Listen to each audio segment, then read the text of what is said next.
As you probably know, we love gushing over video game graphics sometimes, so today we're taking a look at 10 game levels and areas with insane ray-traced graphics. Now keep in mind, some of these are natively supported, others are not. Some of them are looking better thanks to some reshades and mods, but we love how they all look, and if you want to learn more about the mods or just how ray tracing works, we'll link everything in the description down below. But let's get started off with number 10 and talk about Metro Exodus. Exodus is quite the looker, and we're gonna highlight the taiga area here. The wooded region of the game, it's like a departure for most Metro game style areas, but it is certainly one of the prettiest. I mean, look at this.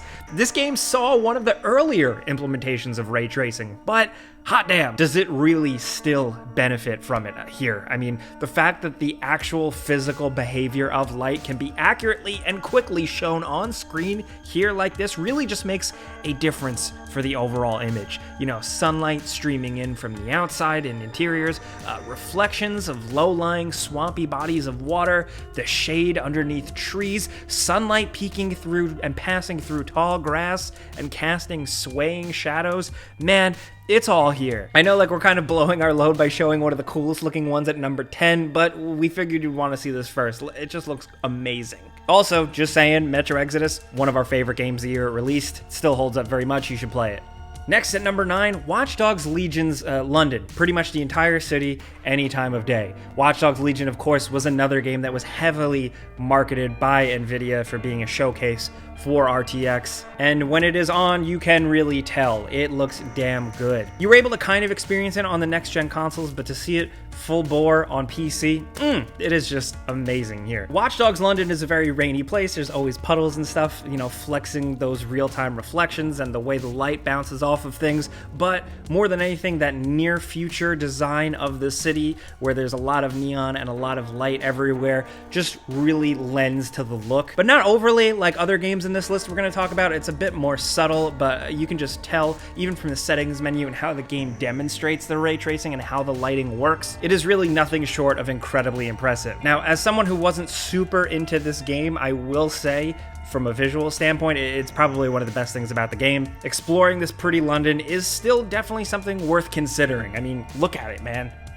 Now, next at number 8, we have Doom Eternal. This is unofficial, but we do have it linked in the description.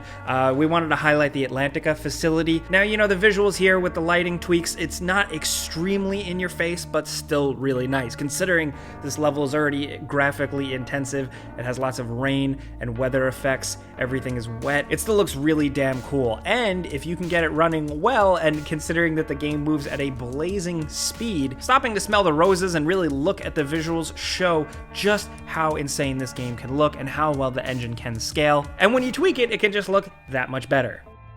Now over at number 7, Halo 4, believe it or not. We're going to take a look at the first level. The interior is a good showcase. Thanks to some mods, visually this can really be pushed to the next level and kind of stand up to modern games today. The opening of Halo 4, that whole level, was really a flex back when it released, saying, hey, this Halo has better graphics now, we're in the newer generation. But now, thanks to some crafty PC people, it can once again flex like that, saying, hey, this time we got better lighting, dude. Just look at the sheen on things, just look at some of the atmospheric lighting, the way it bounces, the way it reflects off of the floor. I know Halo 4 might not be like the best Halo game by any means, but now it's looking even cooler, and if you can revisit it in this way, maybe you definitely should. Now, next over at number 6, we have Kingdom Come Deliverance, which is a game that already on PC at high settings can look pretty impressive in a lot of spots, but thanks to some tweaking, it can look even better. Specifically, just the overall countryside, thanks to that improved lighting, and also interiors at night. Like, look at a light source inside like a wood cabin. That candle light dances around way more convincingly. And while it is very much something that you're gonna have to stop and look for if your eye isn't trained, still the fact that it is improved just heightens the overall experience. That's really the argument for this type of stuff. It doesn't necessarily change the game, but it sells the vision, so to speak, what the game is supposed to really look like, and tricking the human eye into really believing everything that is on screen here. Deliverance does have some weird spots in the graphics department, but when it's firing on all cylinders like this, damn, it can look really good. Now, next over at number 5, we're going to talk Cyberpunk 2077, the entire location and region of Night City. This has native support, and damn. I mean, come on. We've been talking about this for a while. Say what you want about Cyberpunk.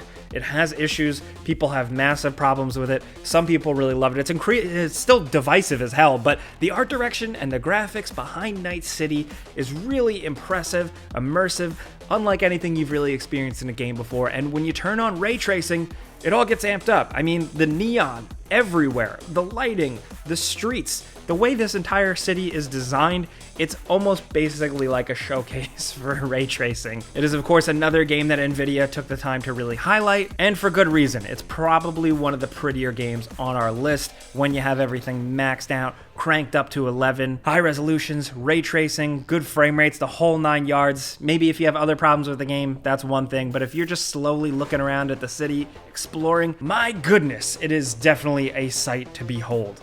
Next to number 4, Ghostrunner. This world, the world of Ghostrunner and its levels, it does have similar stuff going for it in art direction as Cyberpunk. You know, industrial metals, tons of details, some neon and sci-fi stuff, but you have a bit more grime and some occasional fire and sparks. This might not be the strongest example on our list. You can only notice it in certain spots, you know, reflective puddles and some shiny sheen here and there, but it really just contributes to the overall package looking significantly nicer. When it's a game designed for zipping through environments as fast as possible, you won't always stop to think to look into a puddle to see if it's reflecting light from its environment in real time, but if you do, you get exactly what you want. That's the magic of high-end PC gaming sometimes. Also, just worth pointing out, Ghostrunner is a hell of a good time and extremely underrated. It's super cheap on Steam, and if you haven't checked it out already, you definitely should. If you can just see by the gameplay here if this is something that you might be interested in, chances are if you play it, yeah, you'll enjoy it. Now down to number 3, we have Ryze, Son of Rome. Yes, really. This game. Although not officially supported, this thing can look damn good. This was originally an Xbox One launch title, just kind of designed to flex graphics more than anything. And surprisingly, now that it's on PC and when it's messed with, it can just look even better. It already still looks pretty good today by modern standards, but with some improved lighting and lighting physics, I mean, man, just look at the armor, look at the way the sunlight works. The first level here that we're highlighting and the villa area were really levels designed to make you go wow, and now that they're beefed up, it just makes you say wow even more. There's not too much to say for this one other than to just show it, because even though it's not the best game in the world by any means, it had a cool story and some of that action, although it got repetitive, it was just cool to see with awesome animations, cool gore, and of course some beautiful visuals.